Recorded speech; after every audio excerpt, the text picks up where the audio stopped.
Professeur Diarra Ouattara Epouzier est médecin pédiatre et néonatologiste au Centre hospitalier universitaire pédiatrique Charles de Gaulle.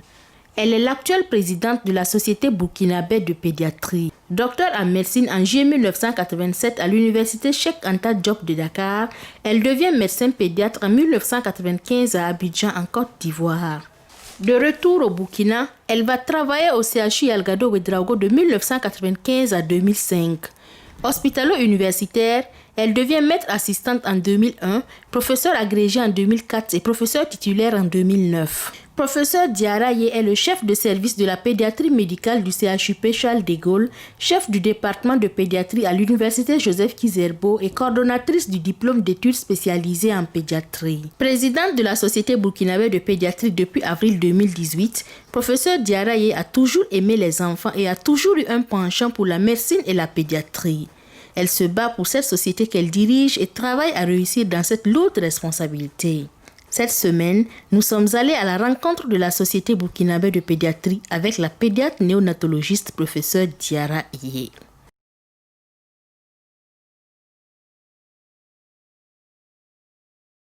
La Société burkinabé de pédiatrie est une association qui est scientifique, qui est à but non lucratif et qui regroupe des médecins et des professionnels de santé qui exercent la médecine dans le domaine de l'enfant et bien sûr de la mère, parce qu'on a tendance à tout cas associer les deux, à savoir le couple mère-enfant.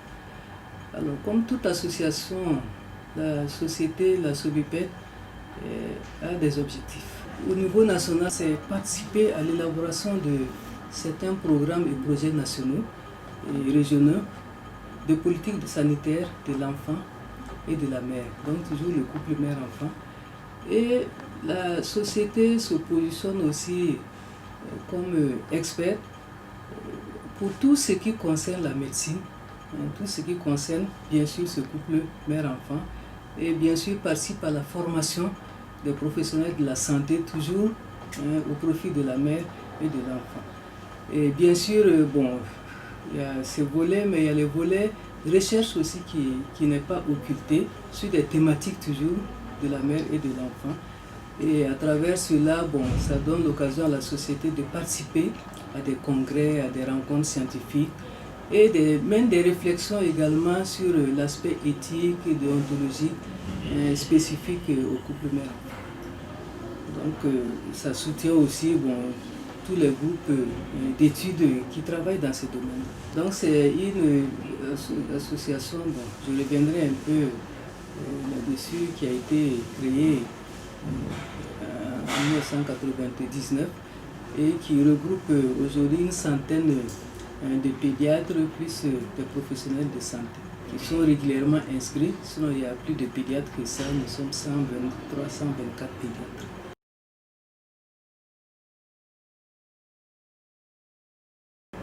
Avant de revenir sur la genèse, je pense que c'est l'occasion de rendre hommage à mes prédécesseurs, que nous appelons communément dans notre langage les maîtres. Donc je les rends hommage parce que c'est eux qui ont mené cette réflexion, à savoir regrouper ce personnel-là. Les médecins, pas seulement les médecins, mais les professionnels, toutes les personnes en tout cas qui agissent pour le compte de l'enfant et du couple mère-enfant. Donc c'est ainsi que la société a été créée en 1999. En son temps, il n'y avait pas beaucoup de pédiatres, mais il y avait d'autres personnes qui s'intéressaient au volet pédiatrie. Donc en ce moment, il y avait une dizaine de pédiatres environ, plus d'autres personnes qui intervenaient. Donc le premier président, alors c'était notre professeur Alphonse Savadogo, qui était le chef du département au niveau universitaire et qui a été le premier président de la Société burkinabé de pédiatrie. Donc, lui, à son départ à la retraite en 2005, la société a été dirigée par le professeur Ouseni Tal, donc de 2005 à 2014. Il a été le président de la Société burkinabé de pédiatrie. Également, après lui, c'est le professeur Ludovic Kam qui a dirigé la société de 2014 à 2018, plus précisément en avril 2018. Et c'est après le professeur Kam que cette lourde responsabilité m'est incombée à partir d'avril 2018. Donc je suis la présidente de la société à partir de 2018.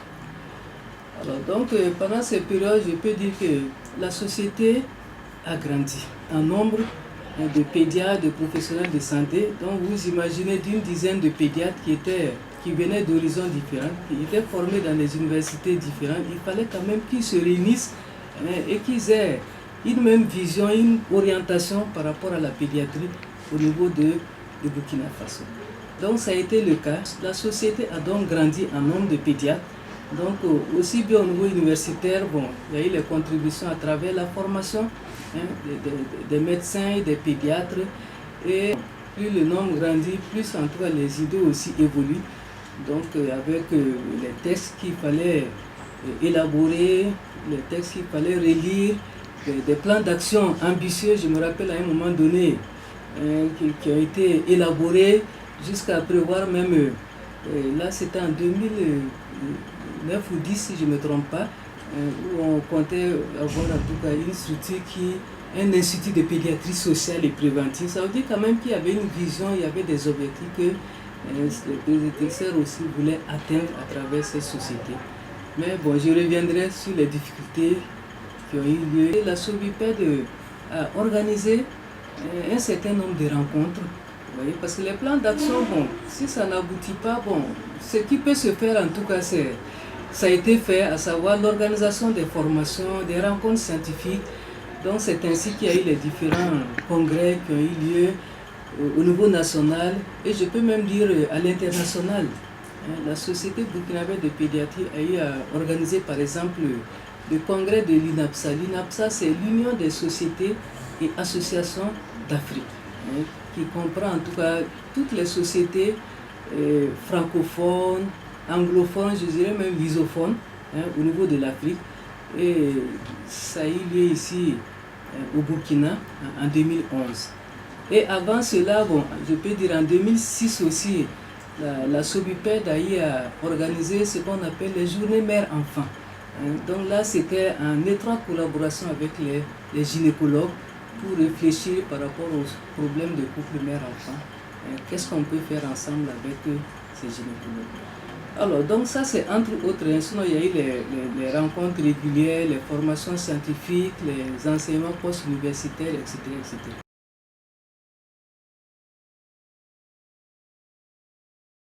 À partir de 2018, on a élaboré encore un plan triennal 2019-2021 avec l'appui des partenaires, parce que le problème qui se pose par rapport à certains plans antérieurs qui a été élaboré, c'est la recherche de financement.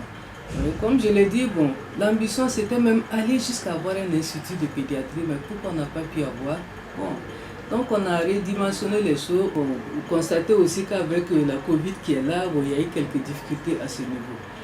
Alors, donc les activités qui ont été menées jusque-là, ça c'est de façon globale aussi, c'est l'appui technique que nous apportons régulièrement au ministère de la Santé, à travers des supervisions de programmes, de projets nationaux. Les membres de la SOBIPED sont sollicités régulièrement pour participer à ces activités organisées au niveau de la direction de la santé et de la famille, donc qui relève du ministère de la Santé.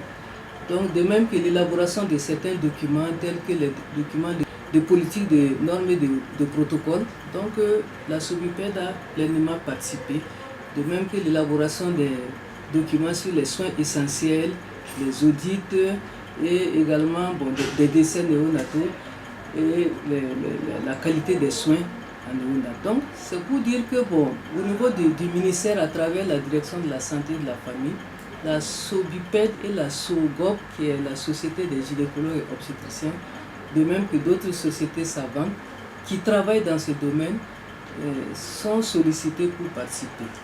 Également pour autres activités, comme je l'ai dit, les formations se poursuivent d'une manière ou d'une autre, le renforcement des capacités. En plus des formations de base qui incombent à l'université, l'UFR Sciences de la Santé, qui forment les médecins généralistes, qui forment les pédiatres. Donc le relais est pris au niveau de la SOBIPED par des enseignements post-universitaires qui sont organisés avec l'appui de certains partenaires. Donc ces formations, même ces enseignements post-universitaires, je donne un exemple dans le domaine des formations diplômantes, telles que les cours de nutrition pédiatrique organisés avec l'Université de Boston. Ça c'est par l'intermédiaire d'un partenaire, Nestlé, qu'on organise ça, et on est à la 7e édition. Et donc ça permet de donner des diplômes dans le domaine de la nutrition pédiatrique. Également, la SOBUPED, je résume un peu, sinon il y a tout un document sur ça. Avec des partenaires fin 2018, quand il y a eu le problème des couveuses, des déficits en couveuses pour accueillir les nouveau-nés prématurés dans les formations sanitaires, avec également l'appui du même partenaire, notamment Nestlé, plus la mairie de Ouagadougou, nous avons organisé une activité qu'on appelle Course pour la vie. Ça, c'était avec la contribution des entreprises. Donc, ils ont mobilisé les entreprises pour organiser cette course avec des soutiens financiers. Et ça a pu, collecter un fonds d'environ 50 millions, ce qui a permis d'équiper la néonatologie du centre hospitalier Yalgado Ouedraogo, de même qu'une structure périphérique, à savoir le centre médical avec antenne chirurgicale, le service de pédiatrie qui a bénéficié d'équipements pour la prise en charge de ces nouveau-nés et comment les mettre en condition, dans les bonnes conditions pour pouvoir les référer au niveau des CHU. Régulièrement, les instances aussi se réunissent. Au niveau des textes, l'Assemblée générale c'est une fois par an. Et puis le bureau exécutif se réunit 2 fois par an. Il était en tout cas la Covid qui a été un obstacle pour ces grands rassemblements. Sinon c'est pour 2020, c'était programmé, mais ça n'a pas pu se tenir encore. Parlant de Covid, la SOBUPED, il y a eu un sursaut au niveau des membres de la société, à savoir élaborer un guide, un document en tout cas normatif qui permet d'orienter tous les pédiatres pour la prise en charge des cas éventuels d'infection à coronavirus chez les enfants. Dans le domaine en tout cas des activités qui sont menées avec des partenaires, je soulignerai en tout cas ce partenariat pas encore formalisé, mais avec l'équipe de la radio-télévision du Burkina, à travers l'émission Santé Mac, pour laquelle la SOBUPED est sollicitée en cas de besoin. Au sein de l'équipe, comme je l'ai dit, nous sommes organisés en sous-groupe de travail thématique. Donc en fonction du thème qui doit être développé, en fonction de thèmes, souvent c'est lors de certaines journées, la célébration, la commémoration de certaines journées pour lesquelles les pédiatres ont leur mot à dire. Donc la SOBUPED est sollicitée pour être sur le plateau de Santé Mag et être des sites de reportage pour ces thèmes. Donc c'est l'occasion en tout cas de saluer ce partenariat, comme je dis, non formalisé encore, mais qu'on souhaiterait que ça soit formalisé. Et comme je le disais, la fidélisation de certains partenaires, parce que tout n'est pas numéraire, tout ce qui se fait dans le cadre de la communication à l'endroit de la population, à l'endroit de la communauté, nous est utile.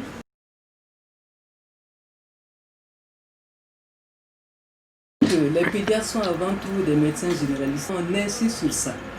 Si je prends la formation des médecins généralistes, que ce soit au cours de leur formation, surtout les jours de leur soutenance, on leur dit d'abord inscrivez-vous à l'ordre des médecins.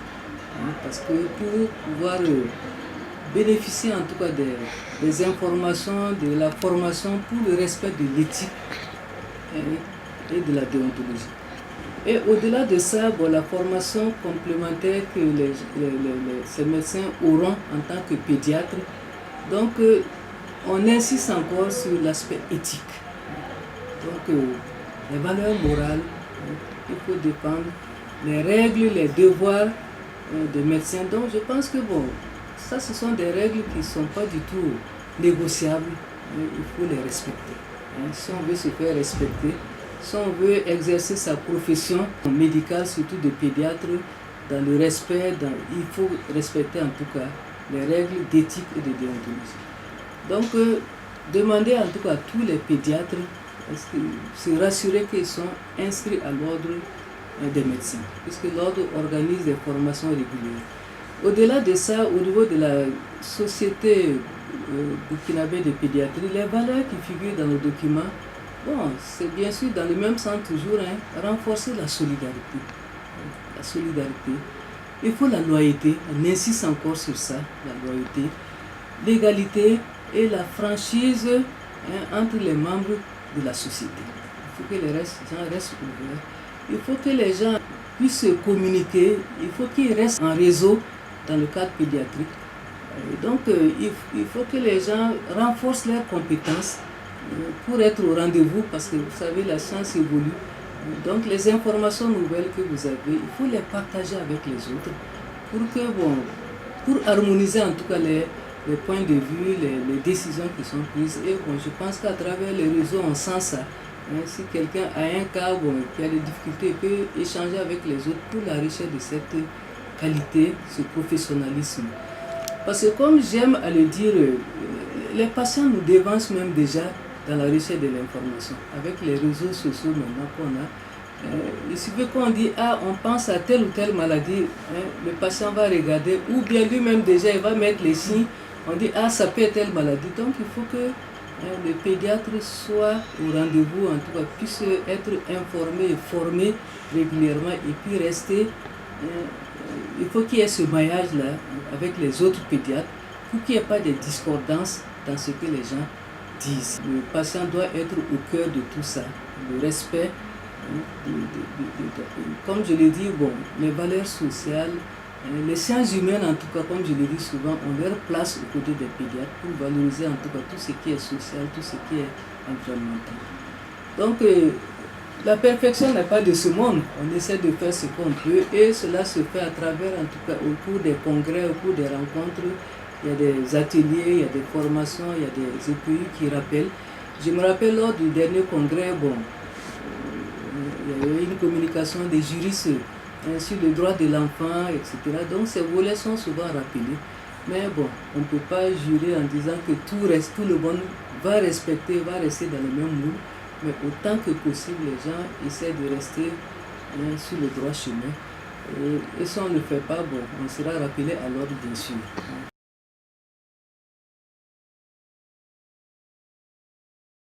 Comme toute association, on rencontre un certain nombre de difficultés. Comme vous le constatez, on aurait dû être au niveau du siège de la Société burkinabé de pédiatrie. Malheureusement, pour le moment, nous ne disposons pas de siège permanent pour la SOBUPED. Donc, en rapport avec des insuffisances en ressources financières, donc le président ou bien la présidente de la SOBUPED qui s'organise et qui s'appuie sur un secrétariat déjà existant au niveau de son service, qu'on renforce un peu avec certains équipements pour pouvoir fonctionner. Le défi majeur réside dans le domaine de la gouvernance. Parce que à ce niveau, bien qu'il y ait des formations, des informations, déjà les membres de la société, certains membres ne vont pas à la source pour la recherche de certaines informations. Si je prends l'exemple des textes, certains ne sont pas encore bien outillés, bien informés par rapport aux textes qui régissent le fonctionnement de la société. Je veux dire, surtout dans le passé, certains disaient, est-ce qu'il y avait un texte? Et pourtant, il y a les statuts, il y a les règlements intérieurs, il y avait un plan d'action qui était élaboré par les prédécesseurs, mais les gens n'étaient pas tellement bien informés. Donc, il y avait une question de gouvernance qu'on essaie de... pour le moment, en tout cas, les textes ont été relus, ont été ventilés auprès de tous les membres de la société.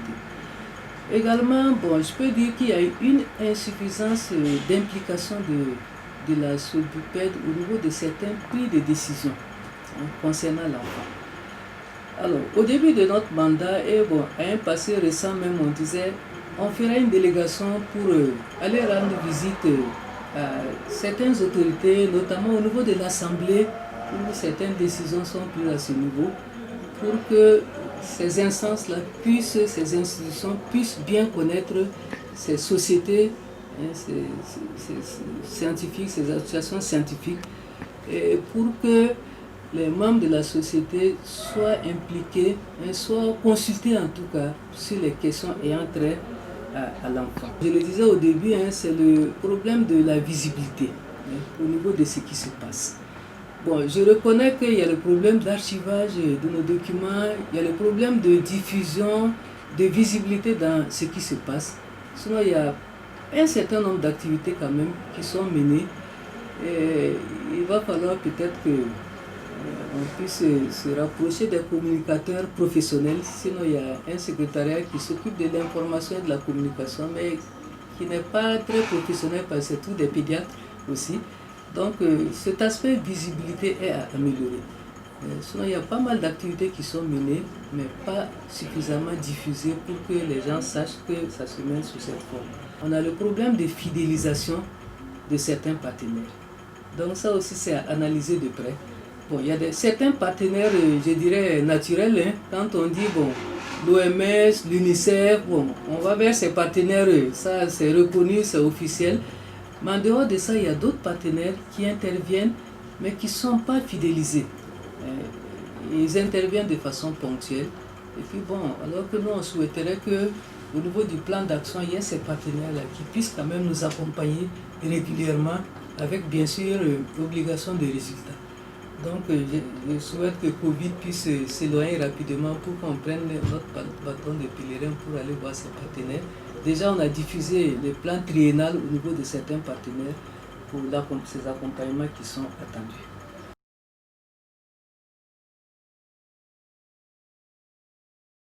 Je commencerai par le niveau national. Je pense que nous avons des relations très solides de fraternité, de confraternité, de collaboration. Et avant même les sociétés, je pense que, même si ce n'est pas encore bien développé, la pluridisciplinarité. Il faut que les gens travaillent ensemble. Il faut que les gens restent solidaires. Il faut que les gens, en tout cas, fassent mouvement ensemble, comme on le dit. Donc, au niveau des équipes, on encourage la pluridisciplinarité. Et je pense que les sociétés savantes au niveau national peuvent et doivent contribuer énormément à ce renforcement-là de la collaboration interdisciplinaire. On le constate sur le terrain, dans les hôpitaux, mais surtout à l'organisation de certaines rencontres scientifiques. Et je salue en tout cas en passant ce que j'ai constaté ces dernières années. Chaque société en tout cas, fait un effort pour organiser des journées scientifiques et invite les autres sociétés, bon, pas seulement pour des cérémonies d'ouverture, mais en fonction de la thématique. D'autres sociétés sont impliquées. Je sais que par exemple les pédiatres, bon, comme il y a la pluridisciplinarité, il y a les ophtalmos, la cardio, la pneumologie, donc les pédiatres interviennent à tous les niveaux. Donc, en tout cas, il y a cette franche collaboration-là, ces associations en tout cas, pour qu'on puisse travailler ensemble, pour que les pédiatres puissent dire son mot sur le volet pédiatrique. Et nous aussi, on interpelle aussi. On interpelle, on nous connaît en tout cas les pédiatres pour ça, quand on aborde des aspects, on dit, et le volet pédiatrique, n'oubliez pas le volet pédiatrique, n'oubliez pas les enfants. Souvent les gens même nous taquinent en disant ça a procédé avec ces enfants-là toujours. Je dis bon, en tout cas il y a les spécificités pédiatriques. Donc c'est pour dire en tout cas que à travers les sociétés, bon, je pense que la collaboration se passe bien.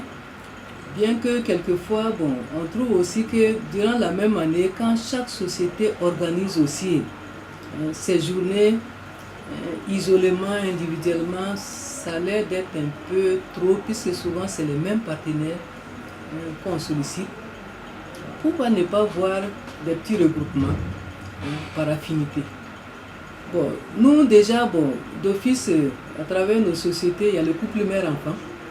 Par exemple, cette année, nous, nos journées, on comptait organiser ça avec les gynécologues. Bon, malheureusement, nos préparatifs ont été interrompus avec l'avènement de la Covid, mais quand le ciel va s'éclaircir, en tout cas, on ira dans ce sens, travailler avec les gynécologues, et on compte vraiment faire chemin avec les gynécologues. Vous avez dit sur la sortie des pédiatres et les gynécologues 2019 en décembre. Donc on a échangé, moi en tant que coordonnatrice de la formation des pédiatres, professeur Thieba, coordonnatrice de la formation des gynécologues, on s'est dit mais pourquoi faire cette sortie séparément, faisons ça ensemble. Et bon, je pense que c'était une première qui a été très bien appréciée. Bon, dans la mesure du possible, on continuera, même si ce n'est pas chaque année, parce que nous, ce n'est pas chaque année qu'on fait les cérémonies de sortie, parce que les effectifs ne sont pas les mêmes. Les gynécos sont plus nombreux, nous souvent c'est des petits effectifs, donc on fait par exemple tous les 2 ans. Donc là nous on doit faire ça, on va approcher toujours les gynécologues pour que ça se passe. Donc il y a nécessité en tout cas de fédérer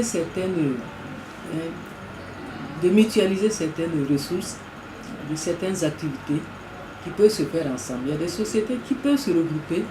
Si je prends Pneumocardio, bon, pourquoi pas, j'ai donné un exemple quand même comme ça, qui sont proches, qui peuvent faire ensemble leur congrès, leur journée. Donc, sinon, c'est une très bonne chose en tout cas, et les gens collaborent très bien. À l'international, également, bon, je pense que nous sommes membres d'un certain nombre de sociétés à l'international. Je commence d'abord par la plus proche, à savoir l'Association des pédiatres d'Afrique noire francophone.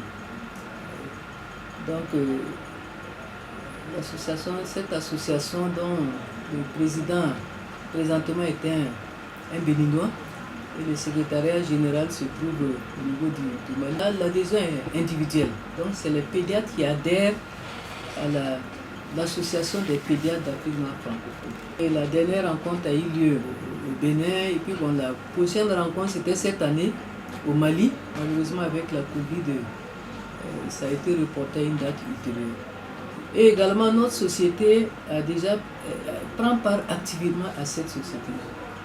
J'ai été moi-même déjà trésorier de cette association pendant 3 ans. Donc, et en ce moment, le président était un Malien, le professeur Keita Marouf. Donc, bon, c'est pour dire en tout cas qu'on travaille en collaboration avec les sociétés. La deuxième association qui est plus large, c'est ce qu'on appelle l'UNAPSA, Union des sociétés et associations d'Afrique noire. Là, ce sont les sociétés savantes des pays qui adhèrent à ces structures. Et comme vous le constatez, ça regroupe les pays francophones et anglophones et certains pays lusophones. Donc là aussi, on a pris part et on prend part toujours à cette union internationale. Le Burkina a eu à abriter cette association internationale quand le professeur El Hadj Ousseini Tall était président. Et c'est dans ce cadre que nous avons organisé le congrès ici en 2011, qui a été un franc succès, de même que les journées mères-enfants en 2006. Donc tous les pays anglophones, ils étaient tous là, en Afrique, les pays francophones, donc ça s'est très bien passé. Et après on a passé le flambeau en son temps, je crois que c'était au Cameroun ou au Nigeria.